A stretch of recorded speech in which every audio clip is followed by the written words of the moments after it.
How are you guys doing today? I hope you're doing well. The date is Tuesday, July 7th. We've just been celebrating the 4th of July!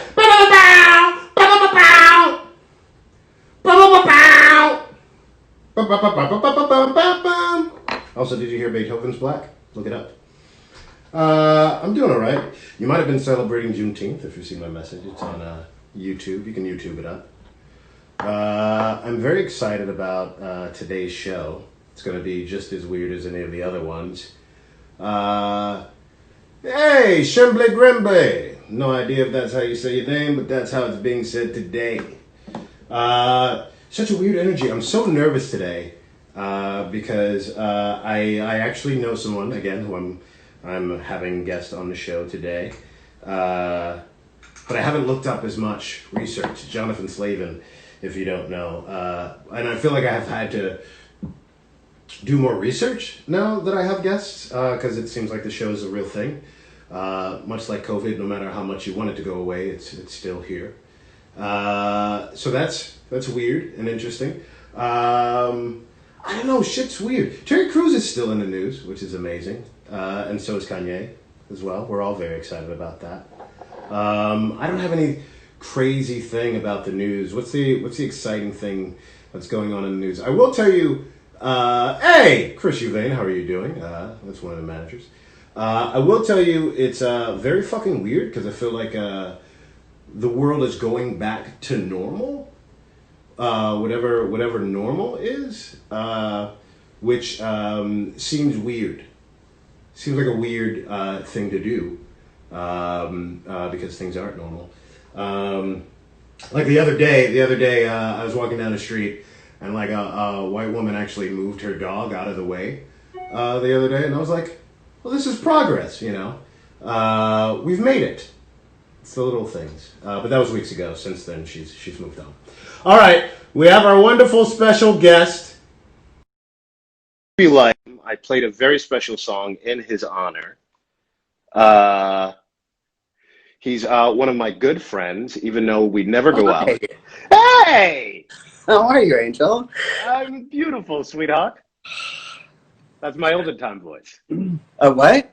That's my olden time voice. Oh, I love your olden time voice. That's my olden. I haven't seen you. For those that don't know, this is Johnathan Slavin. I usually do a whole music thing. I was so confused. I was so flustered because I was so excited to have you on. I didn't know what to do. I usually pull out these really weird stops. And then I was like, you know what? I'm going to talk about the news today. I was like, you don't talk. Go ahead. I don't talk about the news. I want to hear more about this woman and her racist dog. This is a regular white woman and a regular white dog. These were just regular people. Regular people who are racist. Regular people can be racist. Yeah, you think? You know what I mean? You don't have to be racist every day. No. But if you work really hard. This is Johnathan Slavin, who some of you might know from, we did Better Off 10 together. We did. And technically Santa Clarita Diet as well. We did. I mean, technically I bit you on Santa Clarita Diet. Like, you are the reason, like, I'm the reason that you got changed and killed my character. But that happened off screen, which I'll never forgive Victor Fresco for. To not have a scene where I get to bite you. Well, this is not cool. Well, it also would have been payback for our real lives together. Because you bite me all the time. Yeah. Malcolm does bite. That's something you need to know about him. I don't happen to mind that. Like, that kind of works for me, and it definitely works for our relationship. But, oh, good. Wine. Yay. Yes. This is full of gin. Oh, is it? Ginger ale. I know you. Oh my God, the carbs in ginger ale? No, thank you. It's a lot. It's a lot. Yeah. How are you doing, man? I haven't seen you in a while because me and you, even before COVID, never went outside to see each other. I mean, what do you... Listen, like, I will say that all the things about me that were pre-COVID, like, of like really having a hard time leaving the house, COVID has made it so much worse. Like, has it? Oh my God, it's so much worse. But I do have this idea that when COVID ends, I'm gonna try really hard to like turn that leaf over and do things and get out of here. Wait, if you're already a homebody, why does COVID make it worse? Because it's there's a fine line between homebody and agoraphobic, and I feel like some of my like weird leaving the house stuff is now like been amplified 10,000 times because now like there's permit. You know, I mean, I've been home since March. Yeah. See, I have no concept of time, so I don't know if that. I guess that's a lot or a little. It's kind of a lot, even for me. Yeah, I haven't. I've literally. I've only made dinner. I haven't eaten out. I ate out once at this like beer lobster place. That's about it. Okay. Are you getting delivery? I'm cooking. Dude, what are You you know what I cooking? mean? Yeah. What are I'm you fucking making? cook. All vegan, right? I'm cooking things that you would not enjoy because of Braised tofu. your lifestyle choices. My lifestyle choices. By that I mean how vegan you are. I am so vegan. I'm so You are vegan. so vegan. You visiting you. That's probably why I've never been to your houses because it'd make me hungry. You have a thing. You were going to come to my wedding, but then you didn't show. Well, I also thought, first of all, okay, here's the thing. No one knew it was a wedding, in your defense. You thought you were just blowing off a party. I thought I was just blowing off a regular thing from a friend of mine. Yeah, and then like it turned out that it was my wedding. But I'm not mad. I don't care. Well, you shouldn't be, but had I known this would be a landmark event, both historically speaking and you would have personally. felt worse about blowing it off. Yes. Yes, there it is. Do you know what I mean? I do. I would have showed up. You showed up. And I remember this because I don't know if viewers know, but it was illegal for you to marry who you loved up until recently in certain states and cities. Yeah. How cool is that? It's amazing. It's amazing. I mean, really, like getting to hear people debate the validity of your existence and relationship and the legality of it. And like, also like, I was thinking about like with this whole J.K. Rowling thing that's happening right now. It's like the way that people need to be the center of a conversation that is 100% not about them. I will never understand. Like what gay marriage has to do with straight people, I don't know. Like I just don't understand. Like I don't understand why you would even have an opinion on something that you would never participate in. But it's like we have to defend the sanctity of art. It just was so weird to me. It was very weird. Does pride have any sort of different meaning for you than it did in the previous years for any amount of reasons that are going on? Well, sure. I mean, this year everything is fucked. So there's that. Is that a factor? Hey, are any of the current things factors into your life? Yeah. I think. Let's see. Yes. I mean, of course. I think I don't know how you can be conscious and not have it factor into your life. But I guess there are people who are achieving that, maybe. I mean, I'm like an activist. I marched on Washington for the first time when I was like, I just turned 18 and I like went to Washington in 87 and like marched and like, and you know, I ran with ACT UP for a while in New York and like, so I think I've seen the best, and I've also seen some of the worst of activism too, because I definitely see how, you know, the fact that we got gay marriage is amazing, and I wanted gay marriage. I got the gay fact marriage. You also got gay marriage, whether you wanted it or not. Yeah. So. Actually, at the end of this Instagram Live, you and I we're taking a big step in our relationship. I wanted gay marriage since the day before I met you, and we're getting gay married at the end of this Instagram Live. But we're going to do it off screen so no one will see. But then they know, yeah, call me Mrs. Malcolm. Done. Is it hard being gay and a white male because they're the two most victimized people in the country? Yeah, I'm glad you get it. No, it's hard being gay and a white male because most other people who are gay and white males like feel like our gayness excludes us from having to be as vigilant as other white people have to be. And you end up at a lot of fundraisers that are largely populated by like gay upper middle class white males who are kind of fighting only for their interests. And meanwhile, there's like this whole population, particularly trans women of color, who are kind of left behind, even though they are the reason for our movement. They are the people who kind of started the aggressive protesting of our movement. Before Stonewall, there was the Mattachine Society and like all this stuff that you don't have to know about because you're not gay. But I did the very bare minimum, and I want a pat on the back for that. I give it to you, for sure, for sure. I'm cupping your face just ever so gently right now, and I'm saying thank you. I'm an ally. I'm an ally. Yes, you are. But yeah, I mean, it's, you know, Pride this year is like, it just feels,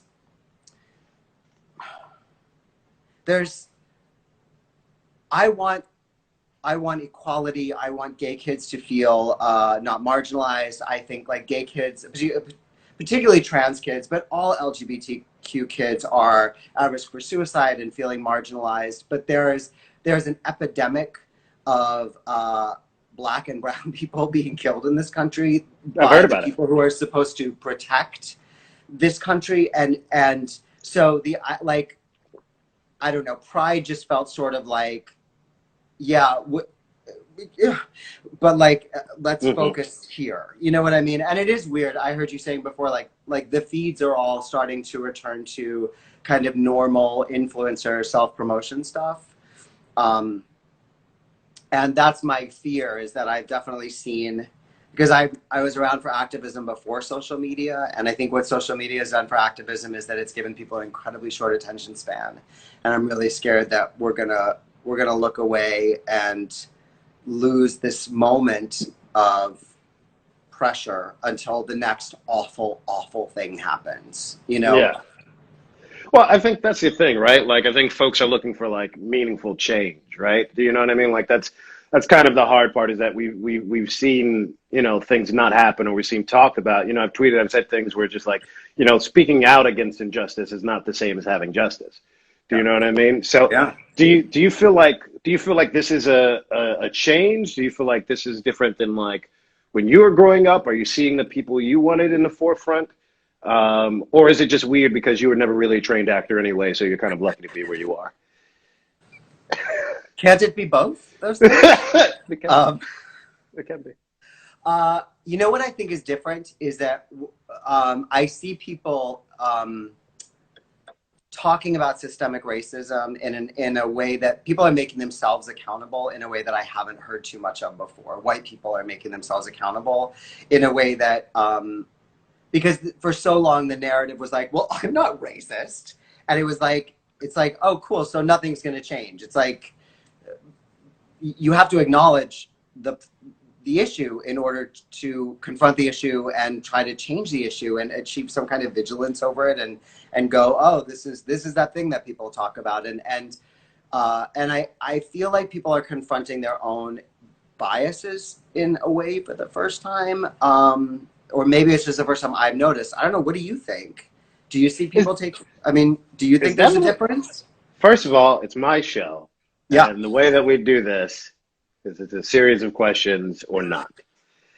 I don't really know. There's no format. I'm so sorry. I'm so sorry. No, I've been telling this story because I've been protesting. It's been one of those things where it's not like I feel like I need to tell people to do this or that. It's one of those things where I would have gone insane if I wasn't. Like, I would have loved to sat through all of this, you know, and there's days that I'm not out there, you know what I mean? There's 1 or 2 days where I am, right? But it's just, I felt compelled. But I did experience that thing of I'm seeing white folks put their bodies out there. I talked about the very first protest that I was at here in LA where, you know, a couple weeks ago when this shit first started, where, you know, a white woman literally just like, use your white privilege. And, you know, like my girl, I got hit with a flash grenade. There was another one that was like, you're my ally, stand over there. And I was like, oh, okay. But then there's that thing of like, you're worried. It's that sort of, not the commodification. Well, yeah, there's definitely the commodification of shit. Yeah. But then there's also like just the taking of it where you're just like, they're like, yeah, pigs. She's like, okay, you better be the first one out there when these pigs start whipping their batons out. Yeah. That's all I know. You're going to be breaking shit and getting loud. Just know, just like, that's the thing. It's like, I want equity in these ass whoopings. If we're all going to stand together, Let's all have equity. Don't just Fair. shout and then go back. Fair. Yeah. Yeah. You know I mean, what I think there's a fine line between allyship and appropriation, you know, and I think that we have to watch it. We have to watch anyone. You know, I love my allies, but like I don't want them at the center of my movement. I don't want to be. I want to be. I'm grateful to them, but like it's why it can be hard to go to like gay events that are like, you know. And today we are honoring Katy Perry, and you go, she's not a gay person. Like she's not gay. like I don't understand. It's just it's odd, you know. Yeah. No, look, we went through the same thing where just, you know, I have a multi-ethnic theater company, and that thing of like, hey, well, you should use this company as a model that like said they're going to change this and be different in this way. It's like, yeah, or we're a model. Like, I feel like your model shouldn't begin with, I've been oppressing you for years. And I just noticed.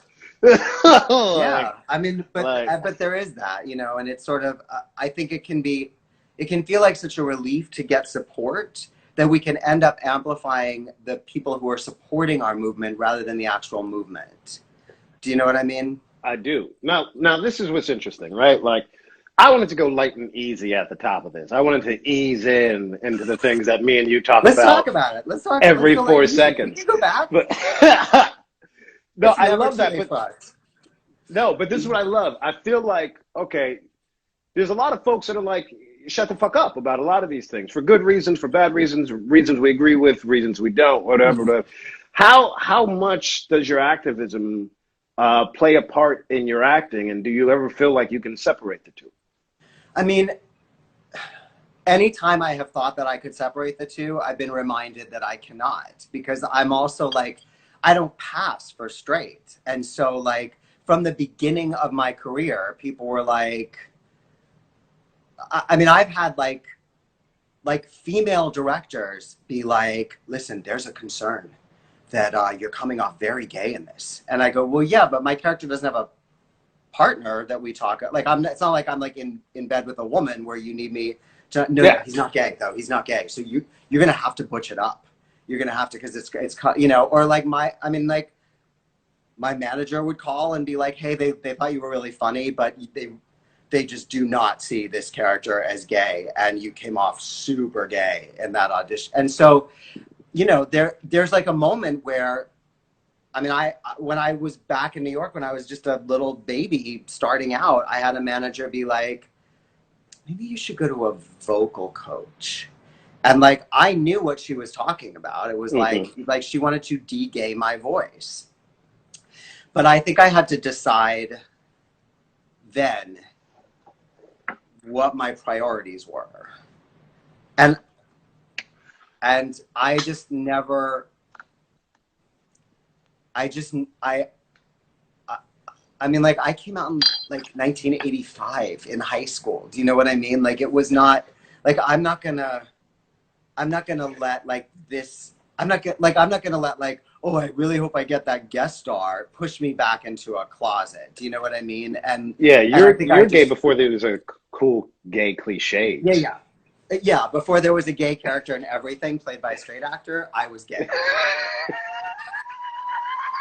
Yeah.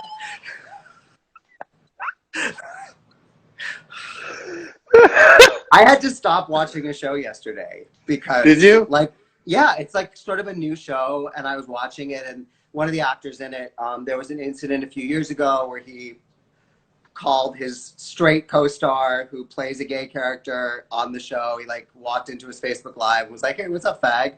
And like it was on a Facebook Live, and people were like, oh, you shouldn't say that, but you're really cute. And so it kind of all went away.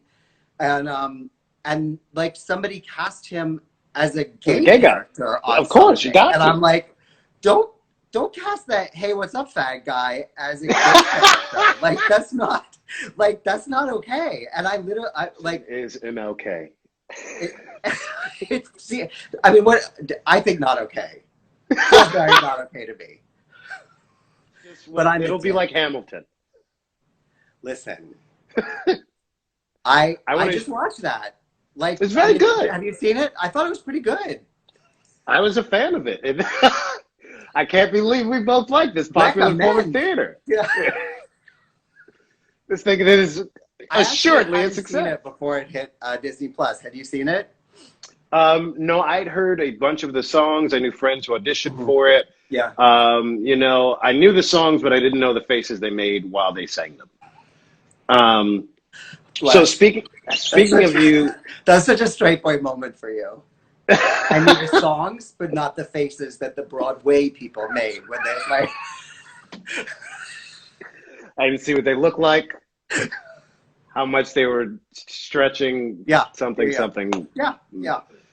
All right. Well, speaking of you being young and gay and coming out, here's you on Homeboys in Outer Space. Shut up! I will kill you. No, you do not have that. Don't make me find Luis. Oh, I hate you so much right now. How would you find something like that? You are the worst person that I've It's on the internet. It's just on the internet. I didn't.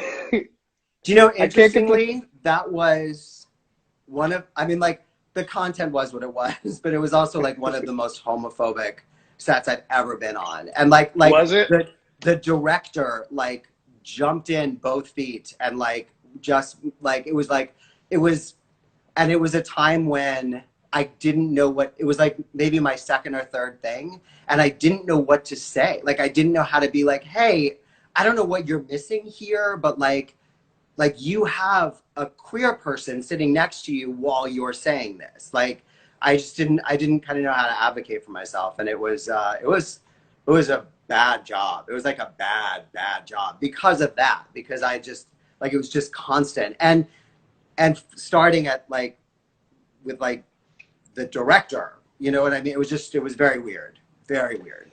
Well, it was a good piece of art, and I don't know why it didn't stay longer. Sherman Hemsley guest starred on that episode. I know. So that was kind of a big. I have to say that meeting him, I was kind of like. Can I tell you? I looked back at this. Can I tell you? I also didn't play it. I also didn't play it because I was like, these race jokes aren't going to play well either. No, they cast me as the. Do you know what my character was? Yeah, you were the Prince of Caucasia. Yeah. And you do a bunch of soul handshakes with the guys, and you guys all talk and jive. And it is a great piece. Here's the one good joke. I was gonna play this, and I always have a technical thing, so I didn't. But here's the one good joke. Is that you're the Prince of Caucasia. I know the joke. I know what you're gonna say. Fine, go ahead. Your dad is the king of Caucasia, and then you overthrow him, and he abdicates the throne. Right. And then you go, I am the king, formerly known as Prince. Genius! It's the one good joke, and I've watched at least 12 minutes of that show today. That's amazing. Amazing. I've watched 4 different episodes. Would be maybe I could find that sketch comedy show that you did in England. Hey, you're going to have to get your own talk show so you can play the clip. Is this a talk show? I'll be there. Yeah, theoretically. I forgot to put the notices. Now somebody wrote a thing. It's okay. I'll bleep it out or I won't. Somebody did what? I don't know. Someone wrote a thing. About what? Jeez. Well, no, it was like a personal note to me on like a WhatsApp. It was just a friend writing to me. Got it.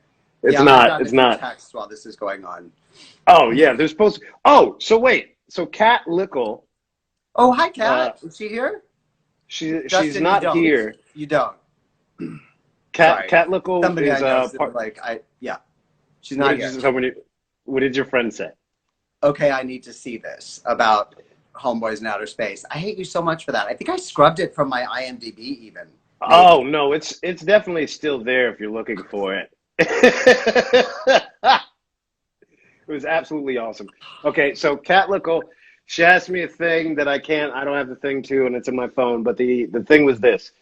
So she has a goat. That is a goat that's off of her property that she would like to get, not to eat, but as a personal relationship, and possibly use for goat cheese. How do they do that, even though they've never owned a goat, and their only skill is writing? Since you know about animals. I don't really know about goats. I feel real bad to have let Catlick go down because I'm a big fan of her. I don't know. I mean, I find that food speaks to animals. You can lure them with food, and then, get it inside. I worry about coyotes and goats, but maybe goats are more formidable than I think they are. What do you know about goats? What is the one thing you know for a fact about goats? They will eat pretty much anything. Okay. So they're a lot like me during this pandemic. Great. You are the goat. Goat. There's an episode of Better Off Ted where you are a lemur? I'm a lemur, yeah. You're a lemur. Speaking of you and animals. Was that Michael? I have a picture of it. Do you have the picture? Where's the picture? Yeah. Please take it. Where's the picture? Do you have it? Please. Also, while you're getting that, I'm going to get this picture of me and you and Better Off Ted. Yes!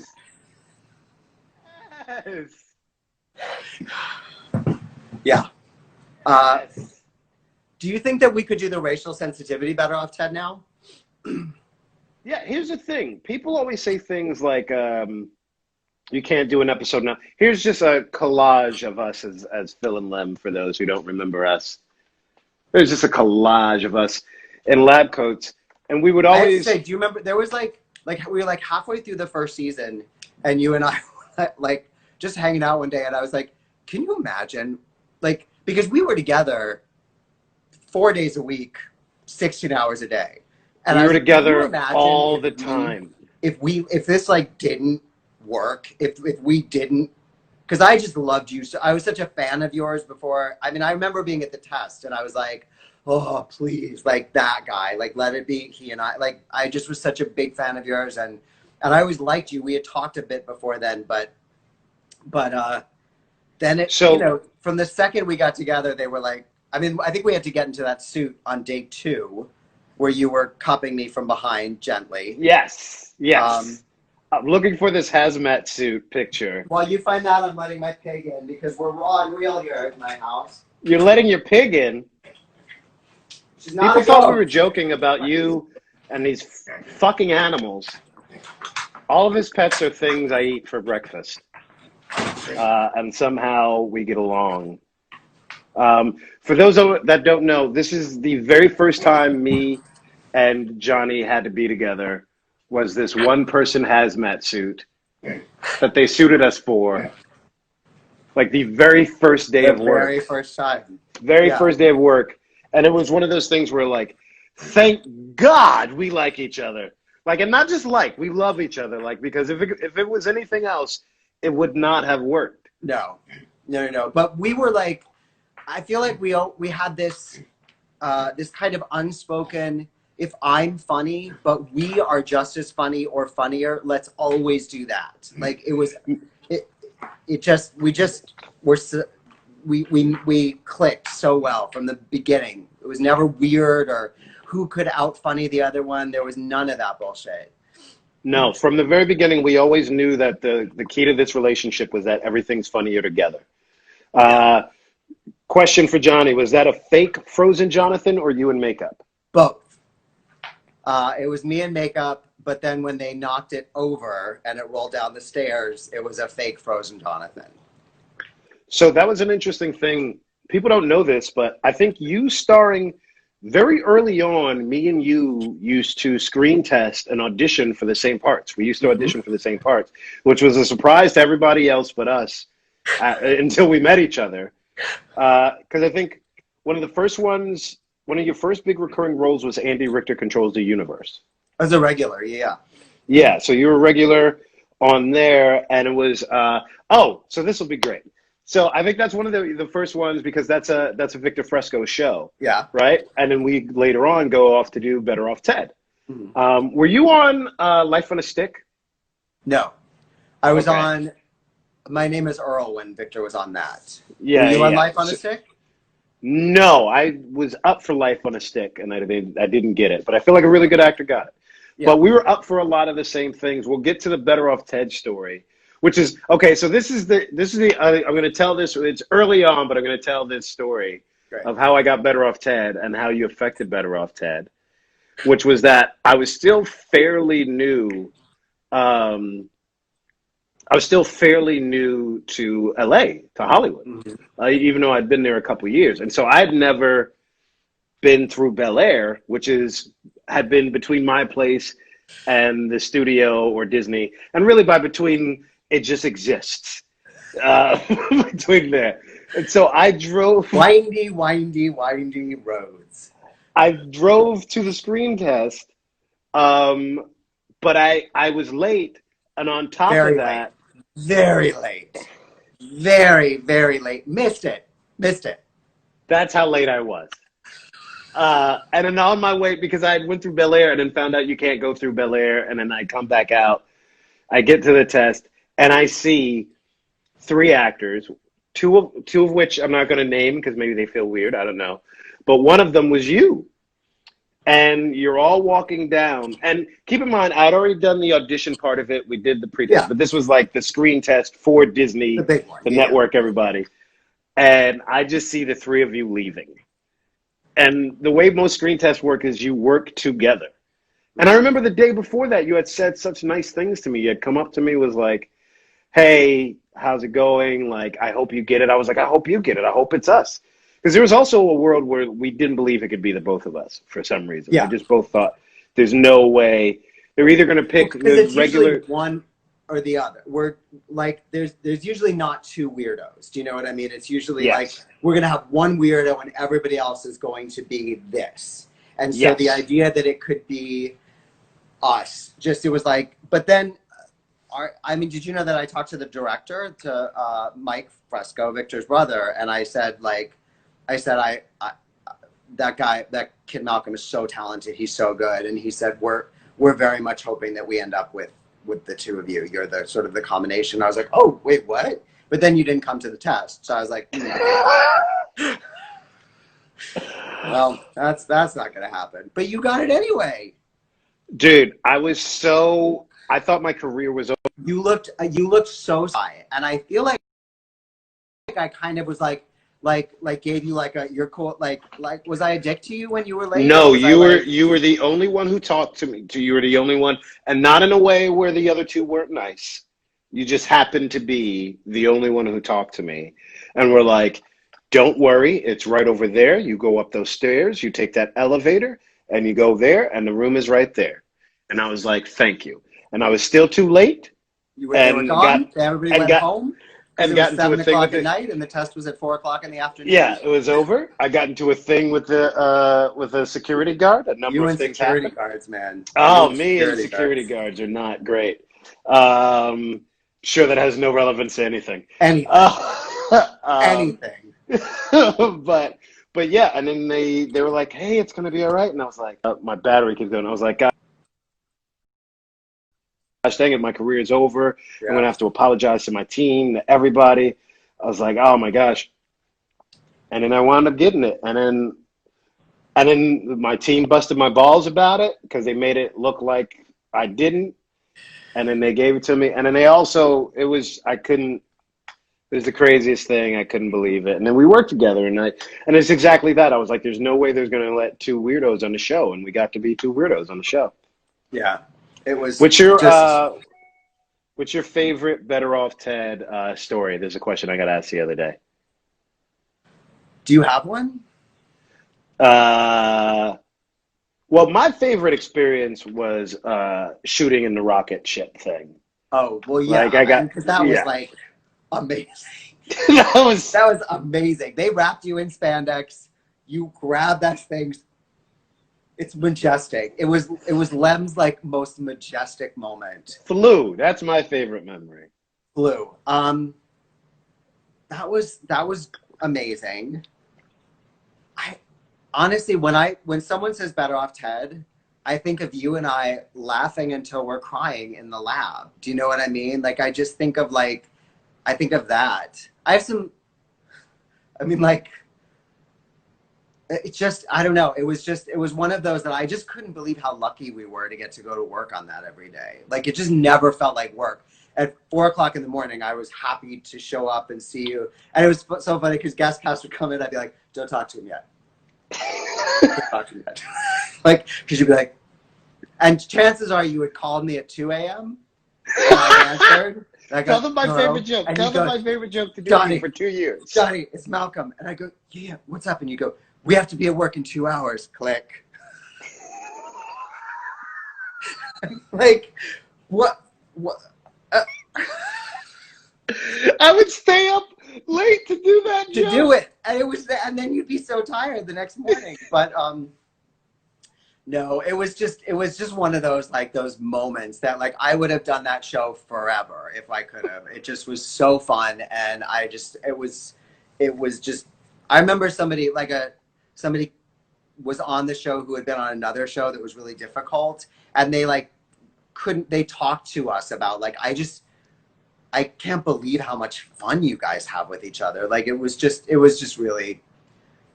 good time. Well, and we would just watch each other's bits. Our thing, my favorite thing in the world would be got to figure out how to change that.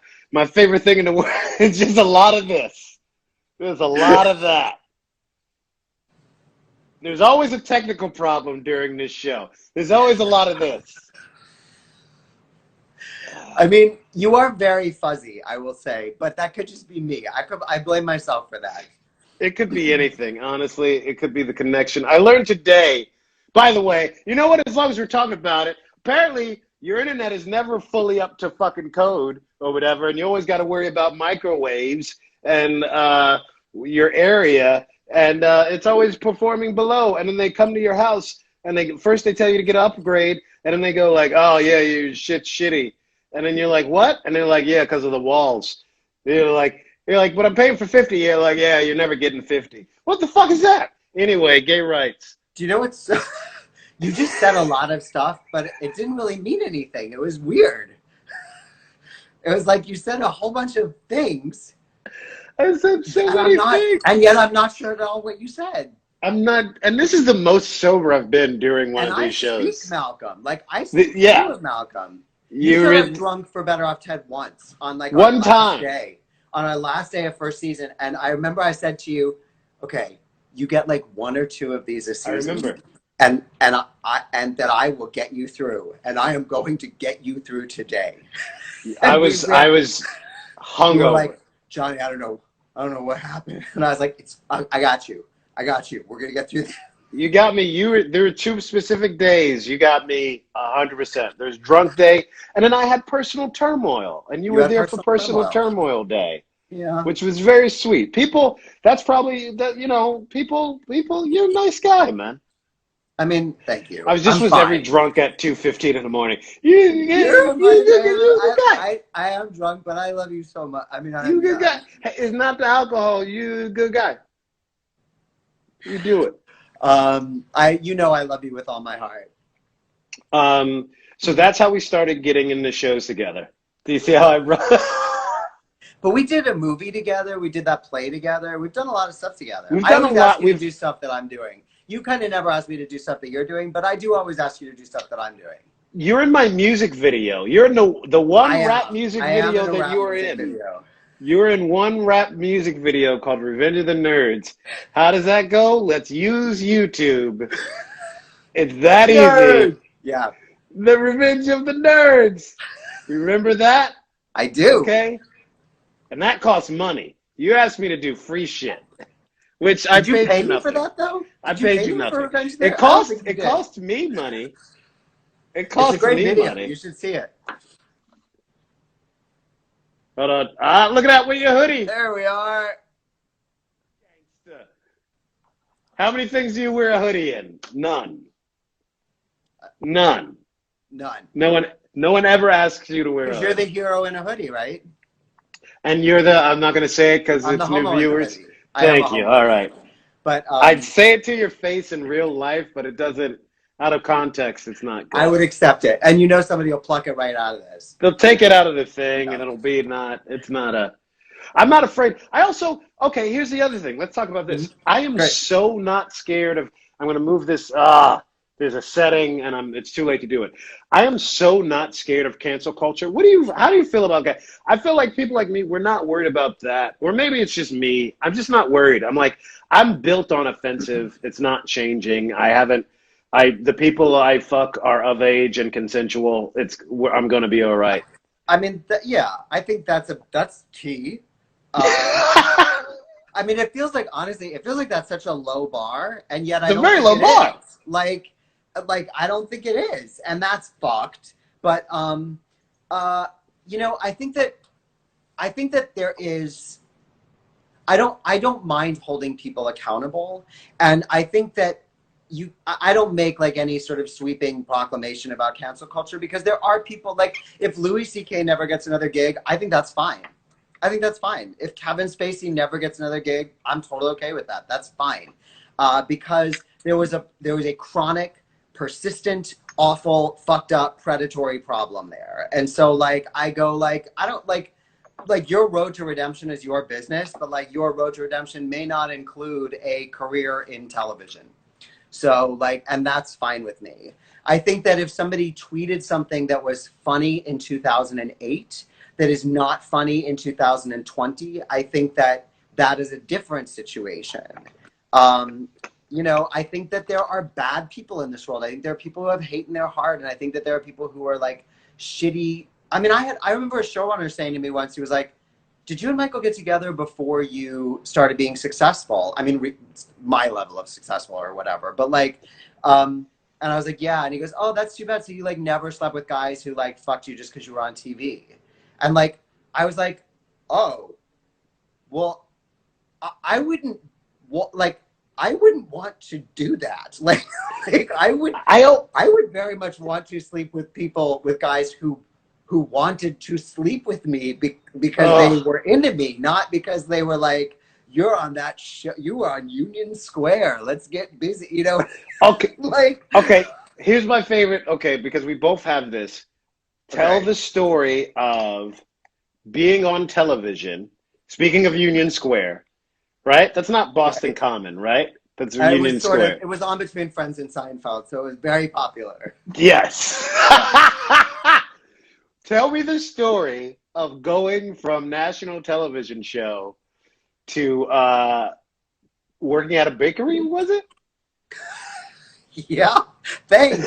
What a great story. It's just like, I sort of got to, like, I wasn't working and the strike was happening, and, like, I mean, it was just a weird time in the world, and so I had this opportunity to become a baker, and I took it, and, like, people in the kitchen were always like, "Isn't this humiliating?" I'm like, "Well, yeah, but it's not as humiliating as calling the electrical company asking them not to shut off my electricity. Like, that's more humiliating." So, like, I don't know. It wasn't fun. It wasn't easy, but you know, I'm a survivor. Like, I am not above anything. I'm going to do what I have to do to like pay my bills and take care of my family. And, you know, I don't know. I have no share. Like, I couldn't believe when they were like, "Elgin's working at Trader Joe's." I was like, "Yeah, what a scandal. He's supporting his family." Like, fuck off. Like, what? I don't know. It's just so. No, weird. I sold toner over the phone. This was after my phone. I sold toner over the phone. I used to bike to work. This was after Louis with Luis Guzman. I would bike there at a white crackhead boss, and, well, I don't want to mention no names, but Kind of late, but okay, great. But I remember that I sold toner, and I hated the job, and then I got unemployment, and I remember got stopped by the cops, a whole cop story. That's for another time. But that shit sucked as well. And it was that thing of like, yeah, I've been on TV. Now I need to pay the rent. Yeah. You know what I mean? That show is over. I have to work now. Like, people go like, "But you made so much money." And it's like, it's not as much as you think it is. And it's for a concentrated period of time. And they tax you as if you're always in that tax bracket, even though you've been like making minimum wage for 5 years before it and 5 years after it. So they take all of it. Like, it just isn't what people think it is. And there is nothing wrong with being responsible and like my ego does not need to be on a television show in order to stand up. And so like, but my ego does need to like pay my mortgage and like pay my electrical bill and feed my dogs. And like those are the things that are important to me. So I'll do what I got to do. I love it. I love it. Because people don't realize that. I remember that when I got out of school, and it was like they were like, "Hey, man, why are you coming back to the neighborhood?" It was like, "Because I don't have anything." It was just that one time. And you get that job, and people go like, "How does it feel to know that like you're never gonna have to struggle?" And you go like, "I don't know." Like I remember I did a Broadway show in New York, and like up until the day before I started rehearsal, I was a cigarette boy, which I worked at like all these gay nightclubs and spandex and combat boots with a tray of cigarettes around my neck. And I worked at Punchino's Mexican restaurant on the corner of Bleecker and 4th Street. And like, honestly, I made more money doing both of those things than I did on Broadway, because it's just not a great contract. And so I don't know. You just make it work, and like, and nothing is like ever guaranteed. None of it. So you do what you got to do. Yeah. Yeah. I fucking love you, man. I love you. I really do. I really do. I should have looked up more stuff. Oh, this is what I'll ask. Do you have, because you teach acting, right? Sort of. But yeah. What does that mean? Because I feel like you're a super realist. We've been talking, right? We've been telling the Hollywood stories, which are not like us doing cocaine off the backs of pretty famous people. Our Hollywood stories are like, we need to get a job and we need to do this. Totally. So what sort of philosophy do you sort of pass out when you're like teaching acting? I mean, truthfully, I teach like, so like what I look at it is like, it's almost like if I was a yoga teacher, I would not teach shit that I did not do. Do you know what I mean? Like I would not teach inversions if I didn't go upside down regularly. So like what I teach as an actor is I teach what I do. I am not super trained. I am not a method actor at all. I'm like very practical. I know how to get a job. I know how to keep that job. I know how to do that job every day. And that is what I teach. When I say that I don't necessarily teach acting, it's because I'm hard to find, first off, like as a teacher, but also, you know, there's so many, my husband teaches with me. He was in casting for a long time. And so he kind of teaches it from that angle. And what he always says is there's so many acting schools, particularly in Los Angeles, that like will take you if you've got a checkbook and a dream, and they don't care about your talent level and your experience level. And the reality is like, I don't know how to teach somebody how to act who doesn't already have like a baseline of talent and proclivity for this. And like, if you're green, I can totally help with that. But if you don't understand text and how to act on a very basic level, I don't know that you can teach that to people. What do you think? Do you think you could take somebody who has no proclivity for this whatsoever and teach them how to be any kind of an actor? Do you think that's doable? I think you can teach like 3 skills. Like, okay. I think you can teach to like be louder. Like if someone has no talent. Yeah. I think you can teach them to like be louder. Uh-huh. Face the audience. Great. Important. Diction. Not even necessarily. You know what I mean? Like it takes a lot. Yeah. Like I think you can teach louder and face the like and on screen. And this is if you just have no talent. Yeah. Right? Like everyone has a little bit of something. But no talent, like you should like me and you wouldn't put them in our classes. Yeah, I'm just it's just that. It's not because I'm a dick. Like if you go to medical school but you have no talent for biology, they go, you have to do something else. And that's the thing is like I don't want somebody to come into this class and pay me to not help them. You know, I want like what I do is as an actor, I think the hardest thing we do is that we remember that we love acting in the face of all the shit that we have to put up with in order to act. In the face of all the auditions and the hours and the personalities and the craziness is like, I always have to go like, how do I love my scene and not lose the love of that scene so that I get to just go in and do my thing. Like whether I get the job or not, I go in and I go like, well, that's how I do it if you offered it to me. And if that's not what you want, then it's better to know that now. Like we should get out of this relationship now if this isn't what you want, because pretty much I'm going to show up and do this.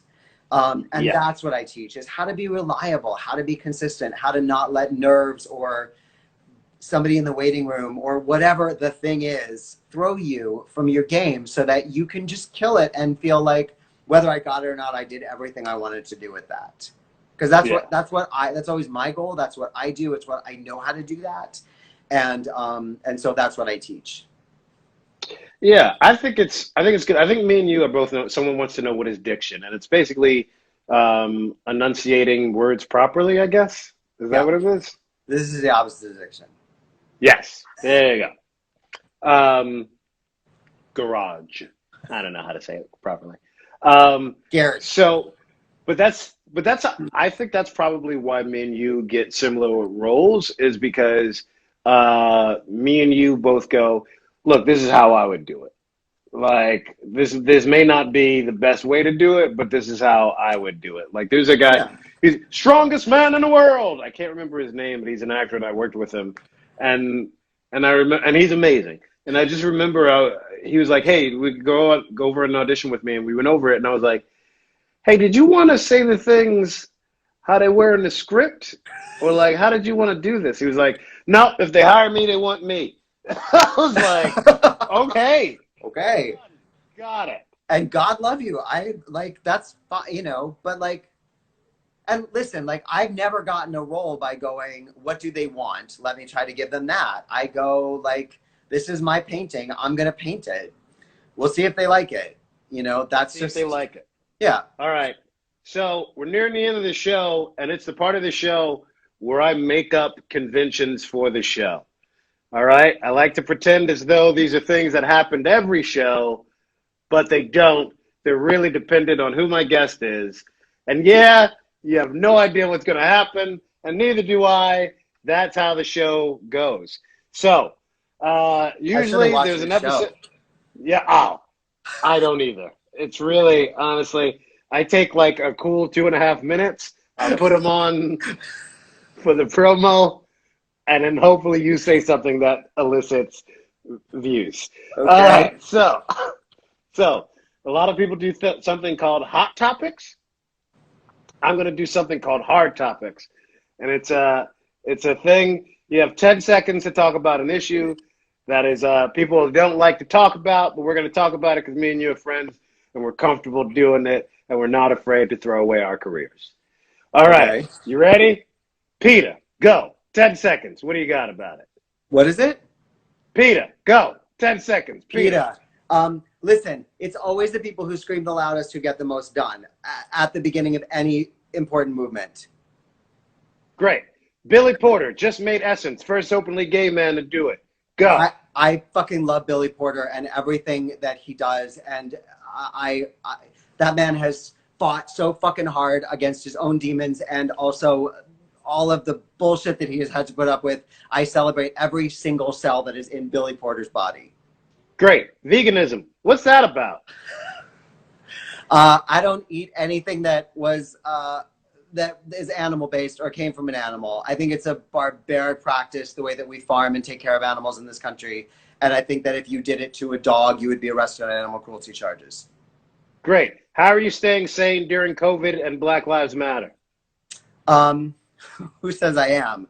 I'm trying to be of as much service to the people that I love as I can be. I'm getting out of my own self. And then last question, what do we do now? Fuck me, dude. All right, got it. I don't know. I read an article today that said we're 3 to 5 generations away from the end of civilization. All right. Good to end on a positive note. Thank you, my guest today. Listen, I love you so much. I'm so glad you have a talk show so that you and I got to hang out for an hour. I know, it's great. We would never do this otherwise. I mean, we Thank might. God. We might. We won't, but we might. We will. We might. I love you. I love you. You're one of my favorite people. You're one of my favorite people. All right. So we solved the world, I think. Did we solve everything? Yeah. All right. Well, Can we do it? Can we do a synchronized bow like a Lem and Phil, like or Bob? Let's see what'll go. Let's see what'll go. Yes. I like it. Lem and Phil. Lem and We Phil, need to guys. chest bump. Little chest Right. bump. Guys, these are classic. Look up all of this stuff. This is classic Lem and Phil bit. It really is. It really is. Guys, if you watched TV 7 years ago, then you will love 12. How long? 12. Was it 12 years ago? Yeah, but I think it's Fuck on me. Hulu, and honestly, it's like a good show. It's like a show you should watch even if we weren't on it. It's a really good show. I like the show. Yeah, I think it's good. Victor Fresco's great. amazing. Remember when we would try and get a new show together, and he would be like, "Oh, here's the thing: people don't like to see spin-offs of shows that were canceled." That's not we a were popular. pitching the Lem and Phil show, but I talked to him like a few months ago. I was like, I think it's time for a Netflix Better Off Ted. I just do. I think it's time for 10 Fuck yeah. episodes. Fuck He yeah! seemed resistant to the idea. Who's it? Breckman. He's a good writer. 3 to 5. He's on here. He's a worker. He did Monk. Oh, Every nice. once in a while. Yeah. He's good. You should be on a show. Me and my friend. Well, I can't talk about it, but me and Tina are doing Fedora and Dora. Damn Oh, it! nice. I talked about it. Well, we'll see. We'll see. We're gonna have a lot of good people involved. You, me, Tina, Breckman, Fresco. Hit show. Great. All right, what is this? I have 2 minutes remaining, according to Instagram. 10 seconds. Go. What? Uh-huh. Uh-huh. Yes. Me too. Good. We covered it. I love you. I love I'll you. see you in a new morning. Bye, baby. I mean. All right. Well, that was lovely. That was nice. It was weird. It was positive. It was negative. It was like an electron. Thank you guys for watching. That was me and Johnny. They're going to end this live in 1 minute. This is why Holberg and I... Is that Lickle? Cat. Lickle and Holberg. I just looked up an email where I was talking to Victor Fresco, and I was like, were Lickle and Holberg... Was that a vaudeville joke or a real thing? He was like, those are real people. He said the real names are fuckface and shit something. Anyway, he's a brilliant writer. So the show is about to end. Honestly, if I were you, I just cut off. I'm just going to use this part in case, because what I've discovered is that now I'm sort of editing weird parts of it that I use as sort of promo teasers for the bumpers. And if it weirdly cuts out, it's funny. It's like good humor. So I can use this. So I'll be like going live with Malcolm with Johnathan Slavin. Right now you're live with Malcolm on Going Live with Malcolm with Johnathan Slavin. I'm your host, Malcolm. It'll be like...